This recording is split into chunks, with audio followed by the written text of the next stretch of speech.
আমাদের মহাসমাবেশের প্রস্তুতি মোটামুটি আলহামদুলিল্লাহ প্রায় সম্পূর্ণ হয়েছে বলেই চলে। আলহামদুলিল্লাহ স্টেজ যতটুকু বাকি আছে আশা করি রাত্রে নাগাদ হয়ে যাবে। মাইক মোটামুটি টানানো প্রায় কমপ্লিট।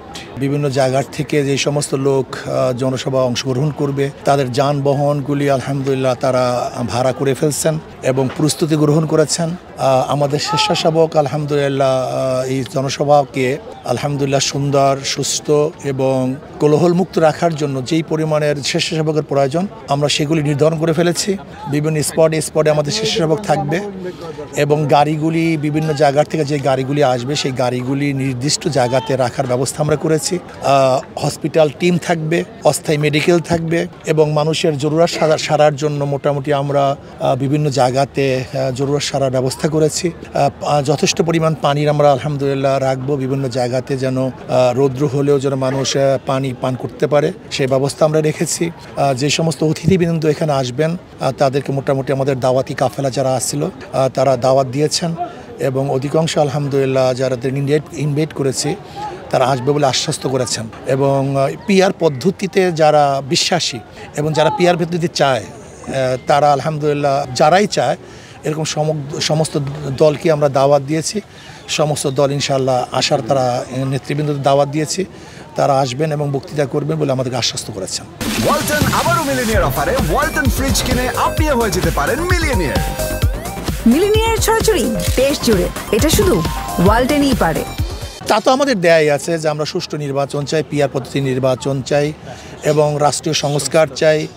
আমরা এদেশ কল্যাণমুখী ইসলাম বাস্তবায়নের মাধ্যমে কল্যাণমুখী রাষ্ট্র চাই এবং গণহত্যার বিচার চাই এবং আমরা চাই আগামীতে ইসলামী হুকুমত হোক।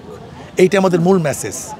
আমাদের মূল মেসেজ হলো গোটা জাতি 53 বছর পর্যন্ত বিভিন্ন আদর্শ, বিভিন্ন নীতিতে, বিভিন্ন দল এবং বিভিন্ন নেতার মাধ্যমে তারা শাসন দেখেছে, কিন্তু মানুষের কাঙ্ক্ষিত লক্ষ্য এবং উদ্দেশ্য অর্জিত হয়নি।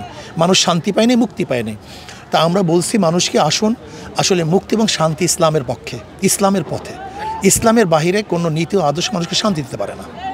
কথা শোনা যাচ্ছিল যে ইসলামিক একটা জোট করার কথা শোনা যাচ্ছিল, এটা কি আপনারা করতে যাচ্ছেন কিনা? নির্বাচনের শোডাউন কিনা? এটা অবশ্যই আমরা চাই আগামী নির্বাচনে ইসলামী দলগুলো ঐক্যবদ্ধভাবে একটা বাক্স দেখ এবং যেন ইসলামের পক্ষে একটা বাক্স থাকে, এই বিষয়ে আমরা কাজ করছি এবং আলহামদুলিল্লাহ অনেকটা অগ্রসর হচ্ছি।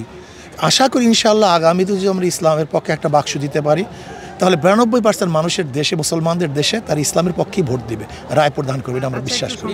দেখেন গতদিনে কি হয় নাই, এখন কি হবে না এরকম বলা যায় না। যেটা বিগত দিনে হয় না আজকে সেটা হতে পারে, আবার আজকে যেটা হয়েছে আগামীতে নাও হতে পারে। বিগত দিনে যেটা ব্যর্থ হয়েছে আজকে যে সফল হতে পারে, আজকে যে সফল হয়েছে সেটা আগামী ব্যর্থ হতে পারে। আমরা মনে করি যে মানুষের চাহিদা হলো ইসলামের পক্ষে একটা বাক্স আসুক, তাহলে মানুষ ইসলামের পক্ষে ভোট দেবে, আমার বিশ্বাস। আগামীকাল প্রোগ্রামে কি পরিমাণ লোক হতে পারে বলে আমি মনে করি স্মরণকালে সর্বশ্রেষ্ঠ সর্ববৃহত্তম ইনশাআল্লাহ জনসমুদ্র হবে। এটা জনসমাবেশ হবে না, জনসমুদ্র হবে, বিশ্বাস করি।